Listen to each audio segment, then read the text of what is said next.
Visa সংক্রান্ত সর্বশেষ আপডেটগুলো নিচে সহজভাবে দেওয়া হলো। কোন কোন ক্যাটাগরিতে ভিসা চালু হয়েছে? ওমান সরকার প্রাথমিকভাবে সব ধরনের ভিসা চালু না করলেও গুরুত্বপূর্ণ কিছু ক্যাটাগরি উন্মুক্ত করেছে।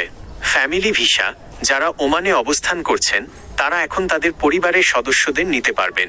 ভিজিট ভিসা, পর্যটন বা ভ্রমণের জন্য নির্দিষ্ট শর্তে ভিসা দেওয়া হচ্ছে।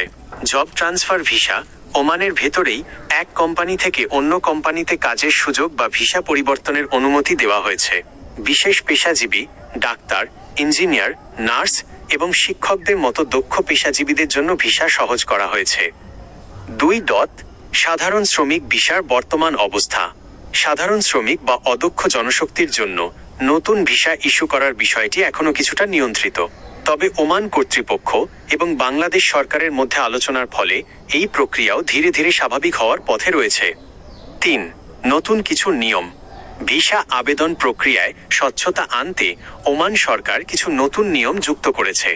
ভেরিফিকেশন, আবেদনকারীর নথিপত্র এবং শিক্ষাগত যোগ্যতার সঠিকতা আগের চেয়ে বেশি কঠোরভাবে যাচাই করা হচ্ছে। অনলাইন আবেদন, অধিকাংশ প্রক্রিয়া এখন ওমান পুলিশের ROP অফিসিয়াল ওয়েবসাইটের মাধ্যমে সম্পন্ন করতে হয়।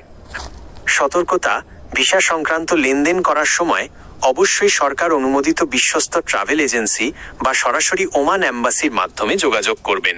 কোনো দালালের মাধ্যমে টাকা লেনদেন না করাই শ্রেয়। আপনি কি নির্দিষ্ট কোনো ক্যাটাগরির ভিসা বা ওমানে যাওয়ার খরচ সম্পর্কে বিস্তারিত জানতে চান?